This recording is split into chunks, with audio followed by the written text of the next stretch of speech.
নমস্কার, math learning YouTube চ্যানেলে সবাইকে স্বাগত জানাই।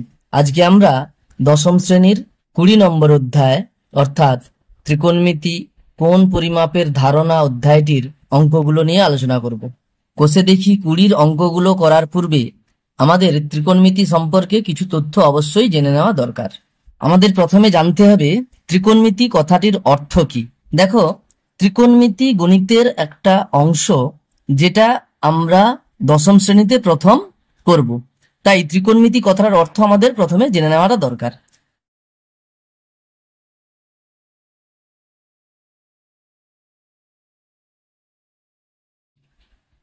ট্রাইগোনোমেট্রি এটা গ্রিক শব্দ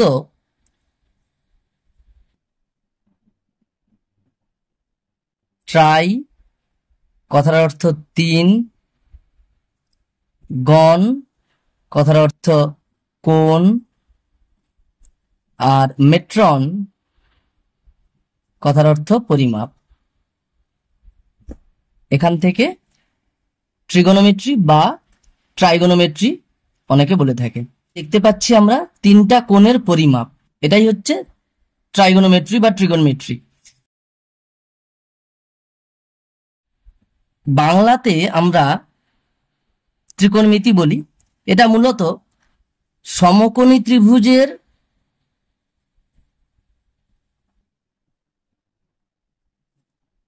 কোণ এবং বাহুর সম্পর্ক নিয়ে আলোচনা করা হয়।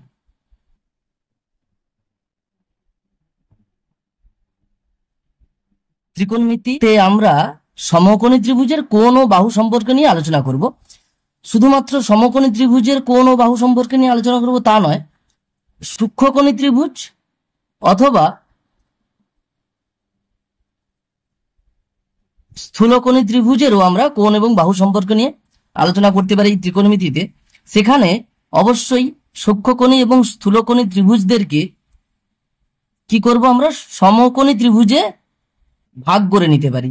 দেখো, এটাকে সূক্ষ্মকোণী ত্রিভুজ ছিল, আমরা যদি যে উপরের শীর্ষবিন্দুটা আছে তার বিপরীত বাহুটার উপরে লম্ব টেনে দিলে দেখো দুটো সমকোণী ত্রিভুজ আমরা পেয়ে যাব। একই রকম ভাবে স্থূলকোণী ত্রিভুজের ক্ষেত্রেও আমরা দুটো সমকোণী ত্রিভুজ পেয়ে যাব।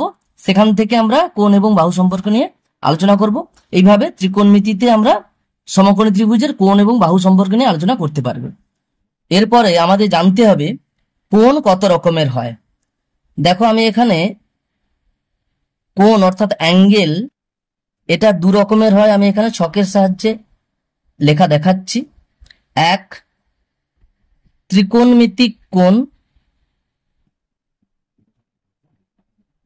আর 2 নম্বর জ্যামিতিক কোণ।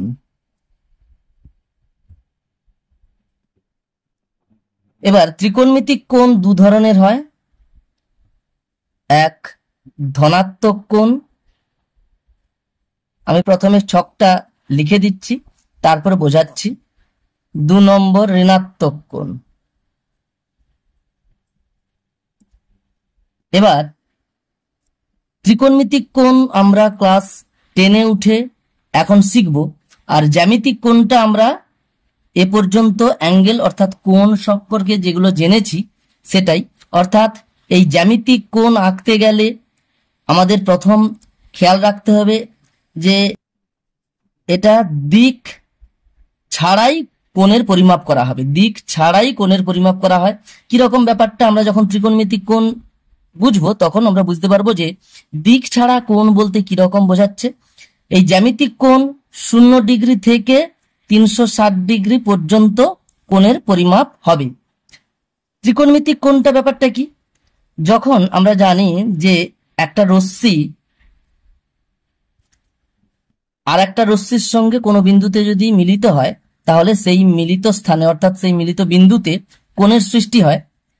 এবারে যদি আমরা দেখি যে এখানে একটা রশ্মি ও এ, এই রশ্মিটা স্থান পরিবর্তন করেছে ঘড়ির কাঁটার বিপরীত দিকে। এখানে বলেছি জ্যামিতিক কোণের বেলায় দিক থাকবে না, কিন্তু ত্রিকোণমিতিক কোণের বেলায় দিকটা থাকবে। তাহলে ঘড়ির কাঁটার যদি বিপরীত দিকে এরকম ভাবে রশ্মির স্থান পরিবর্তন হয়ে পূর্বের স্থান থেকে পরের স্থানের যদি কোণ সৃষ্টি করে ঘড়ির কাঁটার বিপরীত দিকে ঘুরে, তখন সেই রকম কোণ হবে ধনাত্মক কোণ। আর ঠিক এর উল্টোটা হলে, অর্থাৎ পূর্বের যে স্থান ছিল সেটা থেকে যদি ঘড়ির কাঁটার দিকে যদি রশ্মিটা ঘুরে গিয়ে কোণের সৃষ্টি করে, তখন সেই কোণটা হবে ঋণাত্মক কোণ। তাহলে ঘড়ির কাঁটার বিপরীত দিকে হবে ধনাত্মক কোণ, এটা ঘড়ির কাঁটার বিপরীত দিক। আর ঘড়ির কাঁটার দিকে হলে ঋণাত্মক কোণ, অর্থাৎ এটা হবে মাইনাস আর এটা হবে প্লাস। এখানে আরেকটা কথা বলে রাখা ভালো, জ্যামিতিক কোণ ছবি এঁকে যদি বোঝার চেষ্টা করি এইভাবে, ধরো এখানে ও এ রশ্মি এবং ও বি রশ্মি পরস্পরকে ও বিন্দুতে ছেদ করেছে, সুতরাং এখানে কোণ সৃষ্টি হয়েছে। তো আমরা এই কোণটাকে লিখতে পারি কোণ এ ও বি, কোণ এ ও বি এটা। আর এটা হবে এই যে বাইরের এই যে কোণটা, এটা আমরা লিখব প্রবৃদ্ধ কোণ এ ও বি। এটা হচ্ছে জ্যামিতিক কোণ, যেটা আমরা ত্রিকোণমিতিক কোণ ক্লাস 10-এ উঠে এখন শেখার আগে পর্যন্ত যে সমস্ত কোণ আমরা শিখেছি, এটা জ্যামিতিক কোণ। আর এখন জানলাম ত্রিকোণমিতিক কোণ, যেখানে দেখতে পাচ্ছি একটা রশ্মি পূর্বের স্থান থেকে যদি ঘড়ির কাঁটার বিপরীত দিকে ঘোরে তাহলে যে কোণের সৃষ্টি করে, তখন সেটা হবে ধনাত্মক কোণ। অর্থাৎ 60 ডিগ্রি, 90 ডিগ্রি, এইভাবে 100 ডিগ্রি, এই করে করে আমরা 360 ডিগ্রিতে শুধুমাত্র থাকবে না, 360 ডিগ্রি যতবার এইভাবে পুরোটা ঘুরলে 360 হলো, আবার যদি ঘুরতে থাকে এইভাবে আবার 360, এই করে হয়ে যাবে 720 ডিগ্রি। আবার যত ঘুরতে থাকবে এইভাবে পরপর পরপর বাড়তে থাকবে। ঠিক একই রকম ভাবে যদি পূর্বের যে স্থান থেকে রশ্মিটা যদি ঘড়ির কাঁটার দিকে ঘুরতে থাকে, তাহলে কি হবে? মাইনাস হবে, অর্থাৎ ঋণাত্মক কোণ সৃষ্টি হবে। একই রকম ভাবে যখন এই দিক দিয়ে অর্থাৎ ঘড়ির কাঁটার দিকে যখন সম্পূর্ণ এক পাক ঘুরলো, তখন সেটা হয়ে গেল মাইনাস 360 ডিগ্রি। আবার একই রকম ভাবে যদি ঘুরতেই থাকে তখন হয়ে যাবে আবার মাইনাস 720 ডিগ্রি। এইভাবে পরপর পরপর ত্রিকোণমিতিক কোণগুলো ঋণাত্মক কোণ এইভাবে চলতে থাকবে। দেখো, ত্রিকোণমিতিক কোণ আমরা ভালো করে বুঝতে পারবো যদি এই প্রশ্নটা আমরা একটু দেখি। এখানে কি বলেছে, যে কোনো ঘূর্ণায়মান রশ্মি যদি তার প্রাথমিক অবস্থান থেকে, অর্থাৎ একটা ঘূর্ণায়মান রশ্মি, আমরা একটা রশ্মি আঁকলাম, ধরো এখানে ও এ একটা রশ্মি, এই ঘূর্ণায়মান রশ্মিটা কি হবে বলেছে, তার প্রাথমিক অবস্থান থেকে প্রান্তবিন্দুকে কেন্দ্র করে, অর্থাৎ এখানে প্রান্তবিন্দু রশ্মির আমরা জানি একটাই প্রান্তবিন্দু হয়, এদিকে যেহেতু তীর চিহ্ন দেওয়া আছে রশ্মি, সুতরাং এদিকে প্রান্তবিন্দু নেই, এখানে প্রান্তবিন্দু ও। তাহলে এই রশ্মির প্রান্তবিন্দু ও, এই প্রান্তবিন্দুকে কেন্দ্র করে ঘড়ির কাঁটার বিপরীত দিকে, অর্থাৎ এদিকে ঘড়ির কাঁটার বিপরীত দিকে দুবার সম্পূর্ণ আবর্তনের পর, অর্থাৎ পুরোটা ঘুরলো, একবার আবর্তন করলো, আবার আবর্তন করলো, তাহলে দুবার এইভাবে সম্পূর্ণ আবর্তন করেছে। আমরা একটু আগে জেনেছি যে ঘড়ির কাঁটার বিপরীত দিকে ঘুরলে ধনাত্মক কোণ হয়, আর সম্পূর্ণ একবার ঘুরলে হয়ে যাবে 360 ডিগ্রি, দুবার ঘুরেছে এখানে 720 ডিগ্রি হয়ে গেল। তার সঙ্গে সঙ্গে আবার কি হয়েছে বলছে, সম্পূর্ণ আবর্তনের পর আরো 30 ডিগ্রি কোণ ঘূর্ণন সম্পন্ন করেছে। দুবার এইভাবে ঘোরার পরে তারপরে আবার 30 ডিগ্রি কোণ এখানে ঘড়ির কাঁটার বিপরীত দিকে 30 ডিগ্রি কোণ তৈরি করেছে, হয়ে গেল। এবার বলেছে তবে সেক্ষেত্রে কোণের পরিমাপ কি হবে। দেখো, দুবার ঘুরেছে, তাহলে 360 ডিগ্রি করে দুবার ঘুরলো, 360 গুণিতক 2 হলো, আরো 30 ডিগ্রি কোণ সম্পন্ন করেছে, সুতরাং যুক্ত 30 ডিগ্রি হয়ে টোটাল কত ডিগ্রি হবে? 360 গুণিতক 2 720 ডিগ্রি, যুক্ত 30 ডিগ্রি সমান 750 ডিগ্রি। অর্থাৎ দেখো এখানে আমাদের মাইনাস চিহ্ন দেওয়া নেই, সুতরাং ধনাত্মক কোণ তৈরি করেছে 750 ডিগ্রি। এখানে এটা উত্তর হবে। দেখো, এবারে আমাদের জানতে হবে ত্রিকোণমিতিক কোণ কি কি পদ্ধতিতে পরিমাপ করা হয়। একটু আগে আমরা ত্রিকোণমিতিক কোণ, জ্যামিতিক কোণ জেনেছি, এবার ত্রিকোণমিতিক কোণ কি কি পদ্ধতিতে পরিমাপ করা হবে। মনে রাখবে, দুটো পদ্ধতিতে ত্রিকোণমিতিক কোণ পরিমাপ করা হয়। এক, ষষ্ঠিক পদ্ধতি, 2 নম্বর পদ্ধতি বৃত্তীয় পদ্ধতি। খুবই ইম্পর্ট্যান্ট, পরীক্ষায় শর্ট প্রশ্ন হিসেবে ষষ্ঠিক পদ্ধতি এবং বৃত্তীয় পদ্ধতির অঙ্কগুলো পড়ে ত্রিকোণমিতিক কোণ পরিমাপের। এবারে আমাদের একটু এখানে মনে রাখতে হবে, ষষ্ঠিক পদ্ধতিতে যখন আমরা কোণের পরিমাপ করব সেখানে আসবে ডিগ্রি, মিনিট, সেকেন্ড। এখানে জানবো আমরা 1 ডিগ্রি সমান 60 মিনিট। মিনিটের চিহ্নটা আমরা একটা এইভাবে দেব, তাহলে 1 ডিগ্রি সমান 60 মিনিট। যেমন ভাবে 1 ঘন্টা সমান 60 মিনিট হয়, তেমনি এখানে মিনিট বলতে সময়ের মিনিট নয়, এটা ত্রিকোণমিতিক কোণ পরিমাপের মিনিট। 1 ডিগ্রি সমান 60 মিনিট, 1 মিনিট সমান 60 সেকেন্ড।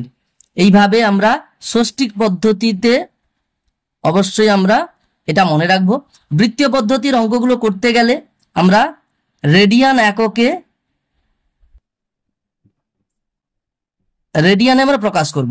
তাহলে বৃত্তীয় পদ্ধতিতে কোণকে আমরা রেডিয়ানে প্রকাশ করব, ষষ্ঠিক পদ্ধতিতে আমরা কোণকে ডিগ্রিতে প্রকাশ করব। এখানে আমরা অবশ্যই জানবো ডিগ্রি, মিনিট, সেকেন্ডের সূত্রটা। এরপরে দেখো 5 দাগের প্রশ্নটাতে বলেছে 1 ডিগ্রি আর 1 রেডিয়ান। আমরা রেডিয়ান যখন লিখবো, যেমন ধরো 60 ডিগ্রি যদি বলে, 60 ডিগ্রি একটা কোণ, সেটাকে আমরা লিখবো 60 ডিগ্রি। আর যদি বলে পাই রেডিয়ান, তখন আমরা সেটাকে লিখবো পাই সি। আবার বলে রাখি আমি, ষষ্ঠিক পদ্ধতিতে আমরা ডিগ্রি লিখব, বৃত্তীয় পদ্ধতিতে আমরা রেডিয়ান লিখব। এবারে বলেছে 1 ডিগ্রি আর 1 রেডিয়ানের মধ্যে কোনটা বড়, কোনটা বড়। 1 রেডিয়ান বড় হবে। কিভাবে আমরা বের করতে পারি সেটা তোমরা দুরকম ভাবে মনে রাখতে পারো। মনে রাখবে 1 রেডিয়ান সমান 57 ডিগ্রি 16 মিনিট 22 সেকেন্ড। তাহলে দেখো এখানে দেখতে পাচ্ছি 1 রেডিয়ানটা দেখো 57 ডিগ্রি, তার থেকে বেশি, অর্থাৎ 1 ডিগ্রির থেকে বেশি, সুতরাং 1 রেডিয়ান বেশি। তাহলে এটা যদি তোমরা মনে রাখো, অনেক সময় শর্ট প্রশ্ন পড়ে 1 রেডিয়ান সমান কত ডিগ্রি, কত মিনিট, কত সেকেন্ড, অর্থাৎ 1 রেডিয়ান সমান কত, সেটা ষষ্ঠিক পদ্ধতিতে লেখো। এটা অনেক সময় শর্ট প্রশ্ন পড়তে পারে। এছাড়াও আর এক রকম ভাবে আমরা 1 ডিগ্রি আর 1 রেডিয়ানের মধ্যে কে বড় সেটা আমরা বের করতে পারি। আমরা জানি যে 180 ডিগ্রি সমান পাই রেডিয়ান। তাহলে 1 ডিগ্রি সমান পাই বাই 180 রেডিয়ান।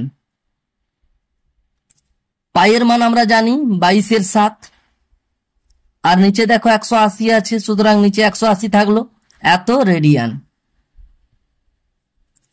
তাহলে দেখতে পাচ্ছি 1 ডিগ্রি সমান 22/7 গুণিতক 180 রেডিয়ান। দেখো এখানে দেখতে পাচ্ছি লব, এই যে ভগ্নাংশটা, এখানে লব হচ্ছে 22 আর হর হচ্ছে দেখো 7 গুণিতক 180, অর্থাৎ 22-এর থেকে অনেক বেশি হচ্ছে। সুতরাং হর যদি লবের থেকে বেশি হয়, আমরা জানি সেটা 1-এর থেকে কম হয়, তাহলে এটা 1 রেডিয়ানের থেকে কম। সুতরাং এই যে 1 ডিগ্রি অর্থাৎ এত রেডিয়ান, এটা 1 রেডিয়ানের থেকে কম হচ্ছে। তাহলে 1 রেডিয়ানটা বড়, 1 ডিগ্রিটা ছোট। যদি শর্ট প্রশ্ন পড়ে 1 ডিগ্রি আর 1 রেডিয়ানের মধ্যে কোনটা বড়, তাহলে আমরা বলতে পারবো সহজেই যে 1 রেডিয়ান বড়। এরপর দেখো 6 নম্বর একটা সূত্র লিখেছি, এস সমান আর থিটা। এই সূত্রটা অবশ্যই মনে রাখা দরকার। এটা শুধুমাত্র অঙ্কে নয়, বিজ্ঞানেও অনেক সময় এই সূত্রটা কাজে লাগে।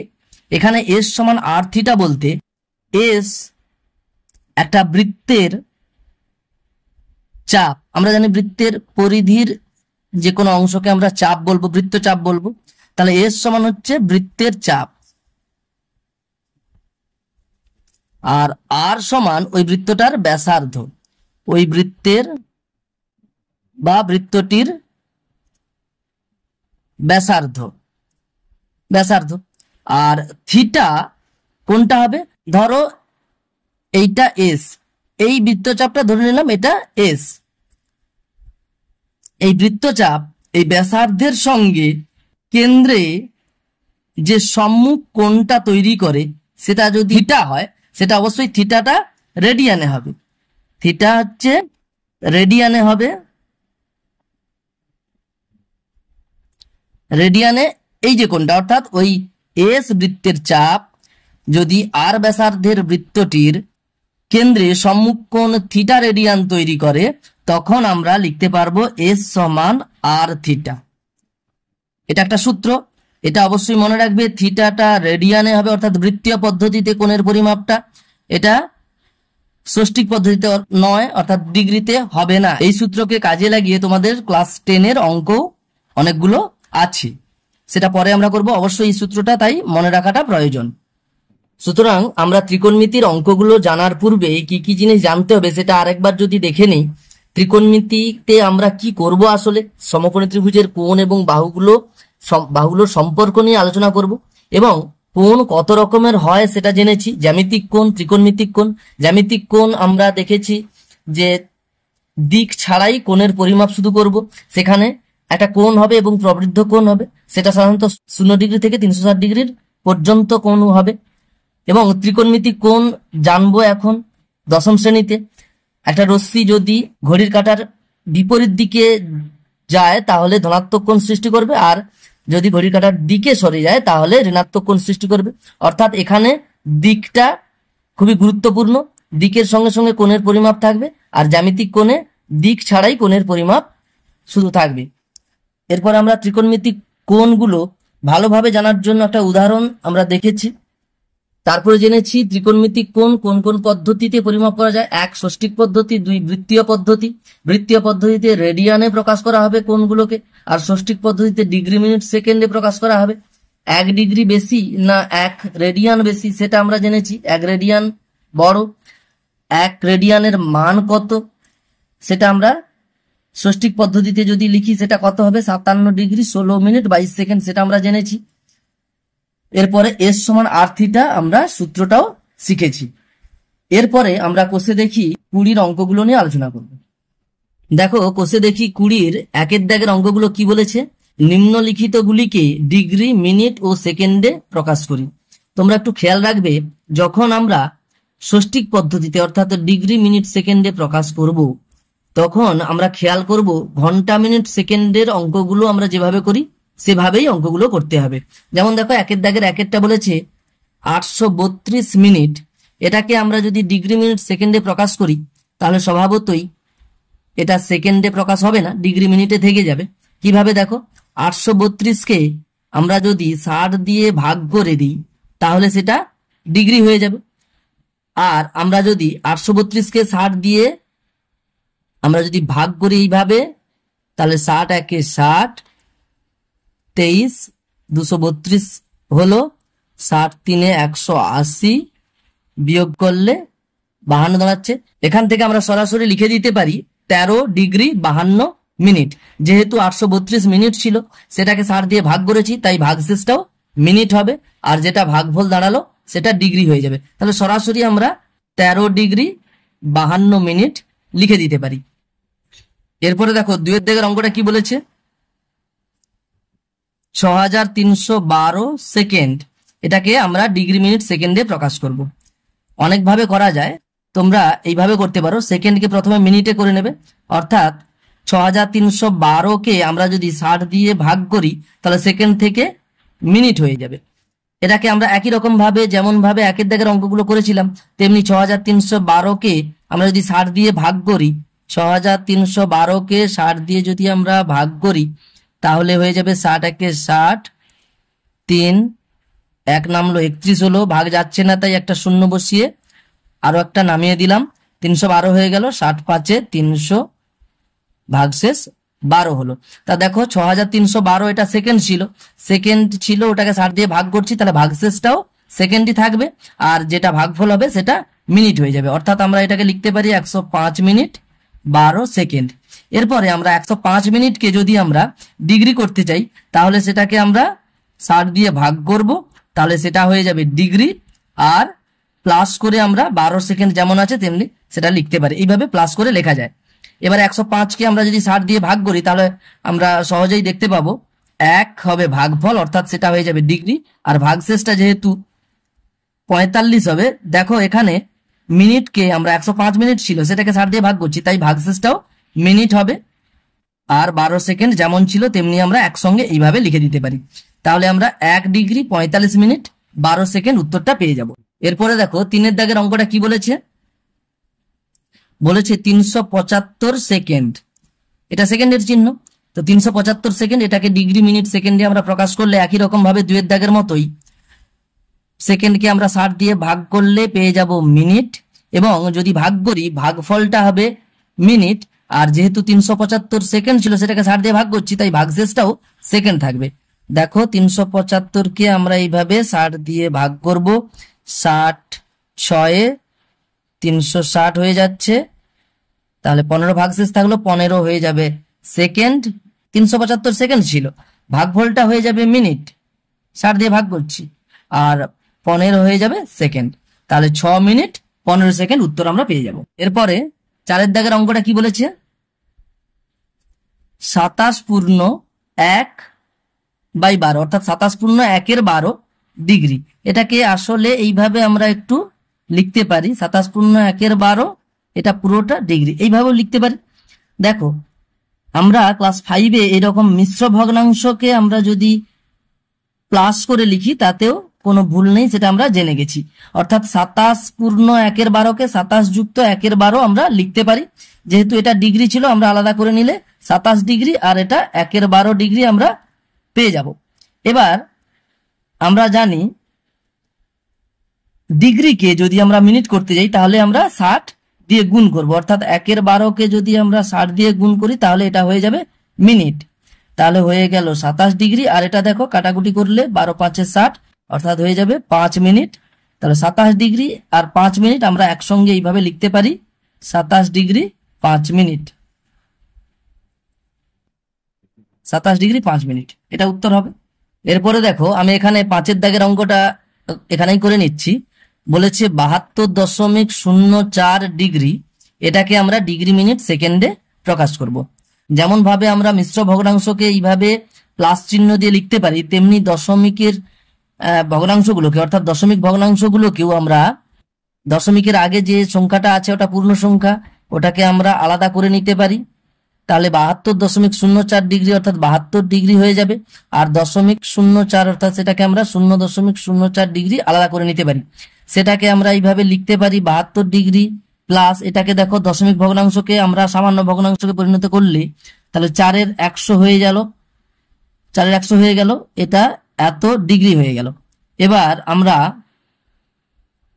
72 ডিগ্রি প্লাস 4-এর 100 ডিগ্রিকে আমরা কি করব, মিনিট করব, তাহলে 60 দিয়ে গুণ করব, 60 দিয়ে গুণ করলে এটা মিনিট হবে, কাটাকুটি করব আমরা, উপর একটা শূন্য নিচে একটা শূন্য কেটে দিলাম।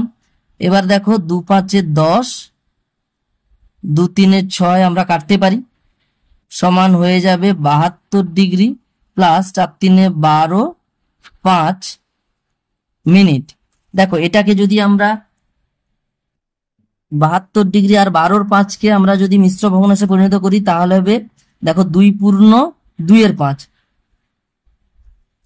দেখো আমরা এটা দেখতে পাচ্ছি, তাহলে 2 পূর্ণ 2-এর 5, তাহলে 2 পূর্ণ 2-এর 5কে আমরা 2 যুক্ত 2-এর 5 লিখতে পারি, যেমনি ভাবে আমরা 4 দাগের অঙ্কটা করেছিলাম 27 পূর্ণ 1/12কে 27 যুক্ত 1/12 লিখেছিলাম, তেমনি আমরা 2 পূর্ণ 2-এর 5 এখানে হবে 12-র 5 সমান 2 পূর্ণ 2-এর 5 হবে, তাহলে সেটাকে 2 যুক্ত 2-এর 5 লিখবো, অর্থাৎ অত মিনিট ছিল 2 মিনিট আর 2-এর 5 মিনিট হবে, 2-এর 5 মিনিট হলো। তারপরে দেখো 72 ডিগ্রি প্লাস 2 মিনিট প্লাস দেখো 2-এর 5 মিনিটকে আমরা সেকেন্ড করলে 60 দিয়ে গুণ করব আর সেকেন্ড হয়ে গেল, কাটাকুটি করলে 5 12 এটা সেকেন্ড চিহ্ন, সেকেন্ড চিহ্ন দুটো দিতে হবে, 5 12 60 কত হলো, তাহলে 72 degree plus 2 minute plus 2 12 24 second সমান আমরা একসঙ্গে লিখে দেবো এইভাবে 72 ডিগ্রি 2 মিনিট 24 সেকেন্ড, তাহলে এটাই উত্তর হবে। এরপরে দেখো 2-এর দাগের অঙ্কগুলো কি বলেছে, নিম্নলিখিত গুলির বৃত্তীয় মান নির্ণয় করি। আমরা ত্রিকোণমিতিক কোণগুলো দুটো পদ্ধতিতে নির্ণয় করা যায় আমরা জেনেছি, এক ষষ্ঠিক পদ্ধতি আর 2 বৃত্তীয় পদ্ধতি। এখানে দেখো ষষ্ঠিক পদ্ধতিতে অর্থাৎ ডিগ্রি মিনিট সেকেন্ডে দেওয়া আছে আমাদের বৃত্তীয় পদ্ধতিতে মানগুলো নির্ণয় করতে হবে। যেমন এখানে একের দাগে কি বলেছে, 60 ডিগ্রি, এটা সমান এর বৃত্তীয় মানটা কত হবে, অর্থাৎ কত রেডিয়ান হবে আমাদের বের করতে হবে। এই অঙ্কগুলো করতে গেলে আমাদের মনে রাখতে হবে 180 ডিগ্রি সমান পাই রেডিয়ান, এই সূত্রটা মনে রাখতে হবে। তা দেখো 180 ডিগ্রিতে যদি পাই রেডিয়ান হয়, আমরা ঐকিক নিয়মের সাহায্যে করতে পারি 1 ডিগ্রি সমান পাই বাই 180 রেডিয়ান। আর দেখো 60 ডিগ্রি সমান কত হচ্ছে, পাই বাই 180 গুণিতক 60 রেডিয়ান। এখান থেকে তোমরা একটু খেয়াল রাখবে, দেখো 60 ডিগ্রিতে আমরা দেখতে পেলাম পাই বাই 180-র সঙ্গে 60 গুণ করতে হচ্ছে। অর্থাৎ যদি ষষ্ঠিক পদ্ধতিতে কোণের মান দেওয়া থাকে, সেটাকে যদি আমরা বৃত্তীয় পদ্ধতিতে প্রকাশ করতে চাই, তাহলে কি করব, ওই মানটাকে পাই বাই 180 দিয়ে গুণ করে দেব। সুতরাং 60 ডিগ্রিকে আমরা কি করব, 60কে পাই বাই 180 দিয়ে গুণ করে দিলেই বৃত্তীয় মানটা পেয়ে যাব 60 ডিগ্রি কোণের। সুতরাং এটা হয়ে যাবে এত রেডিয়ান। এইভাবে আমরা প্রত্যেকটা কোণের বৃত্তীয় মান আমরা নির্ণয় করতে পারবো। দেখো উপরে 60 আর নিচে 180 কাটাকুটি করলে 60 দিয়ে একদম যদি কাটাকুটি করে দিই, 60 একে 60, 60 তিনে 180, অর্থাৎ উপরে হয়ে যাবে পাই, নিচে হবে 3, তাহলে পাই বাই 3 রেডিয়ান। তাহলে 60 ডিগ্রি সমান পাই বাই 3 রেডিয়ান, এটা হয়ে গেল।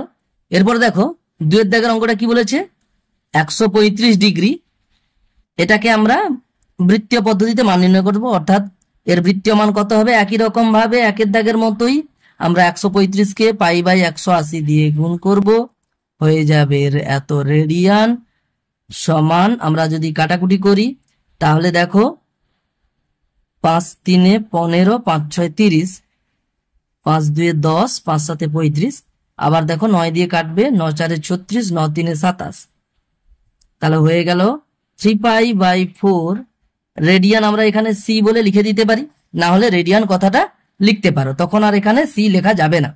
তাহলে 3 পাই বাই 4 রেডিয়ান। এরপরে 3 দাগের অঙ্কটা কত লেখা আছে, -150 ডিগ্রি। তা দেখো এখানে ঋণাত্মক কোণ, ত্রিকোণমিতিক কোণ আছে। দুটো পদ্ধতিতে ত্রিকোণমিতিক কোণ পরিমাপ করা যায়, ষষ্ঠিক পদ্ধতিতে আছে এখানে, হ্যাঁ এটা ঋণাত্মক কোণ -150 ডিগ্রি আছে। এটাকে কি করব, -150কে পাই বাই 180 দিয়ে গুণ করলেই হয়ে যাবে রেডিয়ান, অর্থাৎ বৃত্তীয় মান সমান, দেখো একটা শূন্য উপরে নিচে কেটে দিলাম, 3 5 15, 3 6 18, তাহলে -5 পাই বাই 6 রেডিয়ান। 4 দাগের অঙ্কটাতে বলেছে 72 ডিগ্রি, এর বৃত্তীয় মান কত হবে, একই রকম ভাবে আমরা 72কে পাই বাই 180 দিয়ে গুণ করব, লিখবো এত রেডিয়ান সমান, দেখো কাটাকুটি করলে 9 দিয়ে কাটলে 9 2 18, 9 0 0, 9 8 72, এরপরে আরো কাটাকাটি যাচ্ছে 4 দিয়ে, 4 5 20, 4 2 8, তাহলে হয়ে গেল 2 পাই বাই 5 রেডিয়ান, বৃত্তীয় মান পেয়ে গেলাম। এরপরে 5 দাগের অঙ্কটা বলেছে 22 ডিগ্রি 30 মিনিট, 22 ডিগ্রি 30 মিনিট, এটার বৃত্তীয় মান নির্ণয় করতে হবে। একটু খেয়াল করো,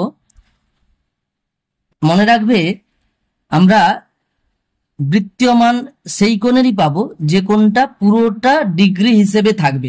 ডিগ্রিতে থাকলে তাকে আমরা পাই বাই 180 দিয়ে গুণ করব, তবে গিয়ে আমরা বৃত্তীয় মানটা পাবো। এখানে 22 ডিগ্রি আছে, প্লাস দেখো 30 মিনিট, এটাকে আমরা লিখতে পারি 30 বাই 60 ডিগ্রি, অর্থাৎ মিনিটকে ডিগ্রি করতে গেলে আমরা 60 দিয়ে ভাগ করব, ডিগ্রি হয়ে যাবে।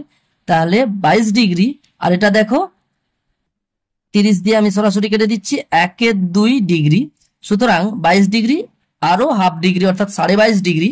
আমরা যদি এটাকে যোগ করি তাহলে হয়ে যাবে 2 22 44, 1 45 উপরে আর নিচে 2, এত ডিগ্রি। তাহলে 45/2 ডিগ্রি। এটাকে আমরা কি করব, এবারে আমরা বৃত্তীয় মানটা সরাসরি পেয়ে যাব, এটাকে আমরা পাই বাই 180 দিয়ে গুণ করলেই হয়ে যাবে রেডিয়ান সমান। দেখো 45 আর 180 আমরা সরাসরি 45 দিয়ে কাটবো, 45 একে 45, 45 4 180 হয়, তাই উপরে হবে পাই আর নিচে হবে 8, অর্থাৎ পাই/8 রেডিয়ান। এটা 5-এর দাগের অঙ্ক হয়ে গেল। এরপরে 6-এর দাগের অঙ্কটা আমি এখানেই করাচ্ছি। দেখো 6-এর দাগের অঙ্কটা বলেছে -62°30'। একই রকম ভাবে মাইনাস, দেখো একটু আগে করেছিলাম, এটা 30 মিনিট মানে হাফ ডিগ্রি, অর্থাৎ 62.5°। তাহলে 62.5° আমরা এইভাবে লিখে নিতে পারি। সমান দেখো, তাহলে পূর্ণ যদি আমরা মিশ্র ভগ্নাংশকে যদি আমরা অপ্রকৃত ভগ্নাংশে পরিণত করি তাহলে হয়ে যাবে 2 দুগুণে 4 একে 5, 2 6 12, অর্থাৎ -125/2 ডিগ্রি। তাহলে দেখো এই ডিগ্রি অর্থাৎ ষষ্ঠিক পদ্ধতিতে যে মানটা আছে সেটাকে বৃত্তীয় মান আমরা যদি বের করতে চাই তাহলে যা আছে তাকে পাই/180 দিয়ে গুণ করব। এবার কাটাকুটি করব। 5 দিয়ে কাটলে 5 3 15, 5 6 30, 5 2 10, 5 5 25। তাহলে কাটলাম। তাহলে দেখো উপরে হচ্ছে মাইনাস চিহ্ন আছে, খেয়াল করে, -25 পাই বাই দেখো 36 দুগুণে 72 এত রেডিয়ান হয়ে গেল। এরপরে 7-এর দাগের অঙ্কটা কত বলেছে? 52°52' 30". তাহলে দেখো আমরা সরাসরি এটাকে এইভাবে করতে পারি, 52° plus 52 minute plus 30 second. 30 second মানে হাফ মিনিট হবে। যেহেতু 60 সেকেন্ডে 1 মিনিট হয় তাহলে আমরা এখানে সরাসরি লিখে দিতে পারি 52.5 মিনিট। এটা 52° থাকলো, এটা দেখো 52 মিনিট 30 সেকেন্ড অর্থাৎ 52.5 মিনিট। এবারে আমরা এটাকে কি করব, 52.5, এটা 52° আছে, প্লাস 52.5 অর্থাৎ 52.1/2। এটাকে আমরা অপ্রকৃত ভগ্নাংশে পরিণত করলে হবে 2 2 4 একে 5, 2 5 10, নিচে 2 এত মিনিট। তাহলে 105/2 মিনিট হলো, সমান 52° প্লাস 105/2। মিনিটকে আমরা যদি ডিগ্রি করতে চাই তাহলে 60 দিয়ে ভাগ হবে। তাহলে এইভাবে হয়ে যাবে এত ডিগ্রি। দেখো এখানে 5 দিয়ে যদি আমরা কাটাকুটি করি, 5 12 60, 5 2 10, 5 1 5, আবার 3 দিয়ে কাটবে, 3 4 12, 3 7 21। তাহলে হয়ে গেল 52° প্লাস এখানে দেখো উপরে 7, নিচে 4 2 8 এত ডিগ্রি। তাহলে 52 যুক্ত 7 8 ডিগ্রি, এটাকে আমরা যদি যোগ করি তাহলে হয়ে যাবে 8 2 16, 7 23, 2 8 5 40, 2 42/8 এত ডিগ্রি। দেখো এটাকে কিভাবে করলাম, 52° আর 7 8 ডিগ্রি যোগ করছি। তোমরা কি করবে, 52 অর্থাৎ 52 নিচে 1 আছে আর 7 8 আছে, এটা পুরোটা যোগ করবে, যত হবে ডিগ্রি বসাবে। আমি এটাকে যোগটা করে দিয়েছি। এখানে 1 আর 8 এর লসাগু 8, এই হিসেবে 1 8 এ 8 হয়, 8 দিয়ে তাই 52কে গুণ করলে হয়ে যাবে 416। আর 7 এখানে আছে, 7 থাকবে, যোগ করলে 423/8 হবে, এটা ডিগ্রি থাকলো। এবারে 423/8 এটা ডিগ্রিকে যদি আমরা বৃত্তীয় মানটা নির্ণয় করি তাহলে এটা পাই/180 দিয়ে গুণ করব, রেডিয়ান হয়ে যাবে। তাই এটা আমি কেটে দিচ্ছি। সমান দেখো আমরা কাটাকুটি করব, উপরে নিচে 9 দিয়ে কাটবো, 9 2 18, 9 0 0, 9 4 36, 6 63, 9 7 63। দেখো আর কাটাকুটি যাচ্ছে না, তাই 47 পাই উপরে থাকলো, নিচে দেখো 160 হয়ে গেল এত রেডিয়ান। উত্তরটা চলে আসবে 47 পাই/160 রেডিয়ান। এরপরে দেখো 8-এর দাগের অঙ্কটা বলেছে 40° 16 মিনিট 24 সেকেন্ড। এটাকে আমরা বৃত্তীয় মান যদি নির্ণয় করতে চাই তাহলে আবার একই রকম ভাবে সমস্তটাকে পুরোটাকে শুধু ডিগ্রিতে প্রকাশ করতে হবে। তার জন্য আমরা কি করব, 40° আছে থাক, প্লাস 16 মিনিট আছে, প্লাস দেখো 24 সেকেন্ড আছে, 24কে 60 দিয়ে ভাগ করলে হয়ে যাবে মিনিট। তাহলে 16 মিনিট আর 24 60 মিনিট, এটাকে যদি আমরা কাটাকুটি করে নিই হয়ে যাবে 12 2 24, 12 5 60, 12 দিয়ে একদম কাটাকুটি করে নিয়েছি।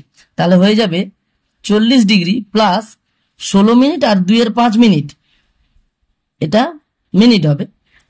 তাহলে 16 যুক্ত 2 এর 5 এত মিনিট।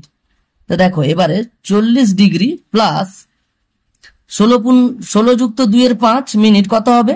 তোমরা ভগ্নাংশের যোগটা করবে, হয়ে যাবে 5 16 80, 2 82 বাই 5 এত মিনিট হওয়ার কথা। আমি সরাসরি করে নিচ্ছি, একে 60 দিয়ে ভাগ করব, হয়ে যাবে ডিগ্রি। এরপরে আমরা এটাকে একটু কাটাকুটি করে নেব। 2 41 82, 2 30 60। তো দেখো 40 ডিগ্রি, আর এখানে দেখো 41 বাই 5 30 150 এত ডিগ্রি। তাহলে 40 আর 41 150 যোগ করে এত ডিগ্রি হয়ে যাবে। আমরা যদি যোগ করি, 40 এর নিচে 1 আছে, আর এখানে দেখো 1 আর 150 আমরা লসাগু করলে 150 পাবো। আর 150 সঙ্গে 40 গুণ করলে কত হচ্ছে? 6000 প্লাস 41, এটা ডিগ্রি হয়ে যাবে। এটা আসলে একই রকম সেই আগের অঙ্কটার মতোই। 40 এর সঙ্গে 41 বাই 150 যোগ করে যত হবে পুরোটা ডিগ্রি হয়ে যাবে। 40 ডিগ্রি আর 41 বাই 150 ডিগ্রি যোগ করবো আমরা, তাই 40 আর 41 বাই 150 যোগ করলে যত হবে তত ডিগ্রি হবে। তো এখান থেকে আমরা এই অঙ্কটা পেলাম, 40 এর নিচে 1 আছে। এইভাবে ভগ্নাংশের যোগটা করে নিলাম। সমান দেখো, তাহলে যদি আমরা বৃত্তীয় মান পেয়ে যাই, তাহলে এটা কত হচ্ছে? 6041 বাই 150 এত ডিগ্রি। এটাকে আমরা পাই বাই 180 দিয়ে গুণ করলেই রেডিয়ান আমরা হয়ে যাবে, অর্থাৎ বৃত্তীয় মানটা পেয়ে যাব। সমান দেখো এখানে, তাহলে দেখতে পাচ্ছি 6041 পাই বাই 150 আর 180 গুণ করলে হয়ে যাবে 27000। তাহলে এত রেডিয়ান, এটাই উত্তর হয়ে যাবে। তো এই 2 এর দাগের অঙ্কগুলো খুবই ইম্পর্টেন্ট, তোমরা অবশ্যই প্র্যাকটিস করো, পরীক্ষায় যে কোনো একটা চলে আসতে পারে। আজকে আপাতত এই পর্যন্ত, পরের ভিডিওতে পরের অঙ্কগুলো নিয়ে আলোচনা করা হবে। ধন্যবাদ।